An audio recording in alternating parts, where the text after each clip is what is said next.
Fala aí pessoal, hoje vamos falar um pouco sobre os povos nativos da América, começando pelas populações originárias da região da Mesoamérica.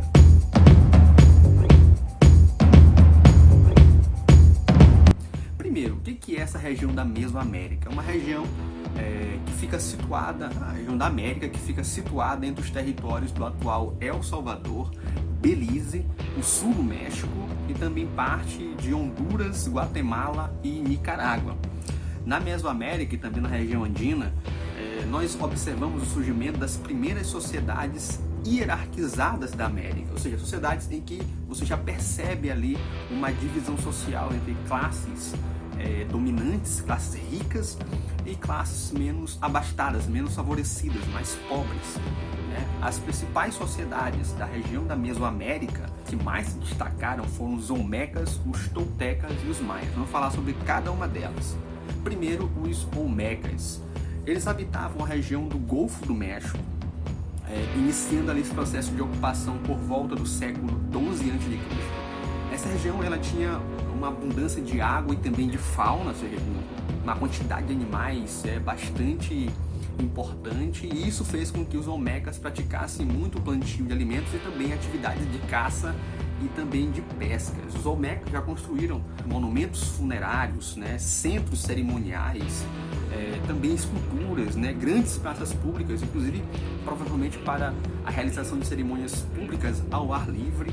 Eles também teriam desenvolvido as primeiras formas de escrita e também um calendário, o que teria sido possível graças a esses intercâmbios culturais que foram feitos entre os Olmecas com outros povos da região. Sobre o declínio dos Olmecas, no momento em que eles vão deixar de exercer alguma influência na Mesoamérica, provavelmente isso teria acontecido lá no século IV a.C., devido a guerras e também a mudanças climáticas.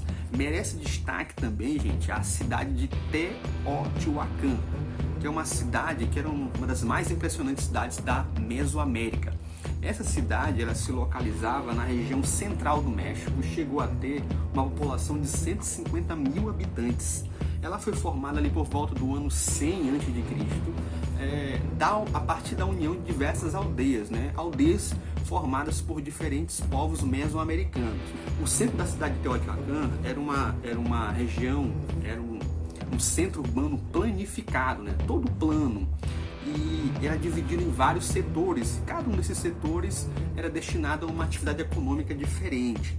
Ela contava ainda com alguns templos e também prédios públicos.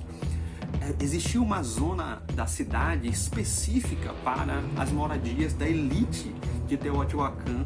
Ela era formada por ruas e avenidas bem desenhadas geometricamente, Porém, por volta do século VII e do século VIII, a cidade entrou em declínio e provavelmente devido a conflitos internos entre as próprias populações que habitavam a cidade ou com outras populações das quais eles cobravam impostos.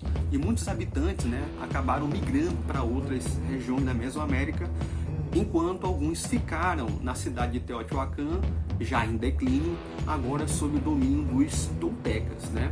Então, os Toltecas eram povos nômades, ou seja, não tinham moradia fixa, que viviam na região do norte do México, entre uma região e outra lá no norte do México. No entanto, no século VIII, começou um processo de deslocamento populacional que levou parte dos Toltecas para migrar para o sul, em direção à região central do México, onde eles começaram a assimilar aspectos da cultura dos moradores da cidade de Teotihuacan e ali começaram a se fixar.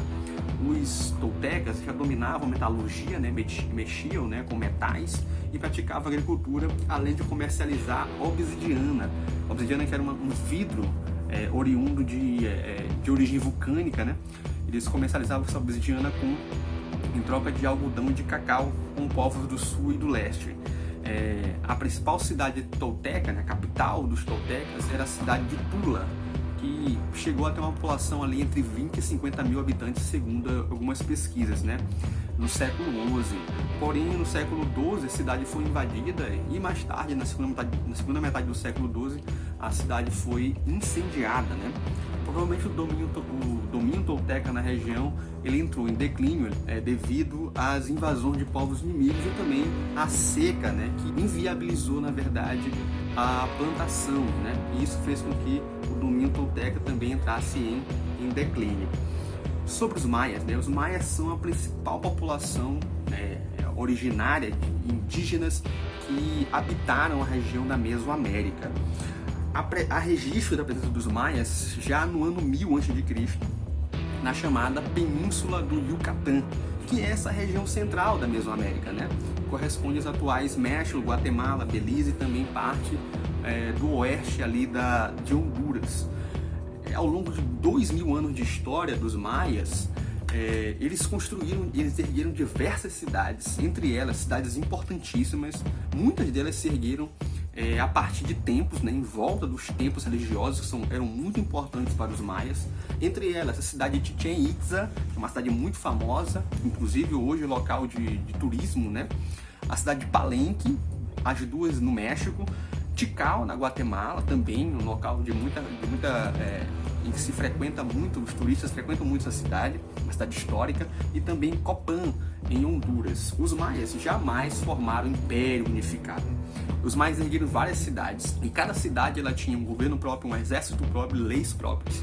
Por isso a gente pode dizer que as cidades maias eram cidades-estado, ou seja, unidades políticas independentes. Cada uma delas era uma independente da outra, não formando um império maia. Não existia um império maia, existiam várias cidades, cada uma delas independentes com seu governo próprio. Por isso chamada de cidades-estado. Nessas cidades, quem comandava de fato o governo eram as elites, né, os nobres, funcionários de estado e também sacerdotes, que controlavam a maior parte da população formada por agricultores. A principal atividade econômica dos maias era a agricultura, especialmente o plantio de abacate, cacau, feijão, pimenta e milho, né? O milho que era considerado o alimento mais importante não só para os maias, mas para a maioria dos povos da Mesoamérica. Os maias tinham conhecimento muito avançado em matemática e em astronomia, inclusive permitindo a eles elaborar calendários, inclusive também elaboraram formas de escrita, evidentemente, né?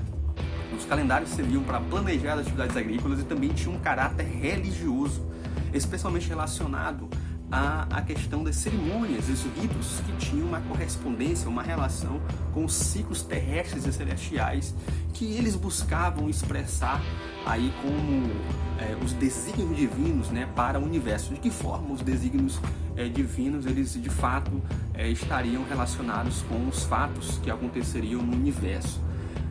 Como eu falei antes, desenvolveram um sistema de escrita que combinava desenhos e símbolos fonéticos, né? Ou seja, símbolos que representam o som da fala humana.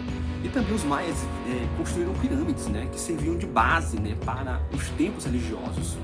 Eles construíram as pirâmides, que eram um pouco diferentes das pirâmides dos egípcios, evidentemente. Elas tinham escadarias, né? E essas escadarias levavam até a parte de cima, onde estavam os templos, como por exemplo o que vocês estão vendo agora, o templo de Tikal, na Guatemala, que tinha ali 60 metros de altura. Provavelmente o poder das cidades maias entrou em declínio em 900, né, a partir do ano 900, em razão de algumas guerras entre as cidades maias e também mudanças climáticas. Assim, na verdade, a população das cidades maias começou a abandonar essas cidades e a se organizar em cidades mais simples. No entanto, até hoje existem populações de origem maia, especialmente no sul do México e também na Guatemala. É isso, pessoal. Responda a atividade e até a próxima.